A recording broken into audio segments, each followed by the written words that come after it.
सोलापूरची विमानसेवा कधी सुरू होणार याकडे सर्वसामान्य सोलापूरकरांसह राजकीय लक्षही लागून राहिले आहे।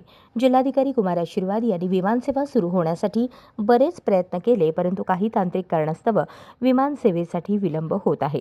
सोलापूरच्या नूतनीकरण केलेल्या विमानतळाचे लोकार्पण देशाचे पंतप्रधान नरेंद्र मोदी यांच्या हस्ते ऑनलाईन पद्धतीने झाले तेव्हापासून सोलापूरकर विमानसेवेच्या प्रतीक्षेत आहेत।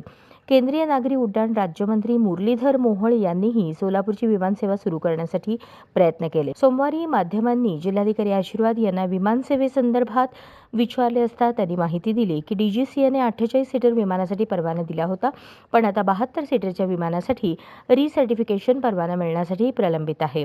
यासाठी लागणारे जे कागदपत्रे आहेत ते डिसेंबरमध्येच सोलापूर विमानतळ प्रशासनाने डीजीसीएकडे दिली आहेत। त्यावर कार्यवाही प्रलंबित असून लवकरात लवकर डीजीसीएकडून रिसर्टिफिकेशन परवाना मिळेल अशी अपेक्षा आशीर्वाद यांनी व्यक्त केली। बघा, आता जसं मी सांगितलं होतं की सप्टेंबरमध्ये 42 सीटर एअरक्राफ्टसाठी डीजीसीएने लायसन्स दिला होता। आता 42 सीटर एअरक्राफ्टला 72 सीटर एअरक्राफ्टच्या लायसन्समध्ये कन्वर्ट करण्यासाठी रिसर्टिफिकेशन लायसन्स डीजीसीएकडे प्रलंबित आहे।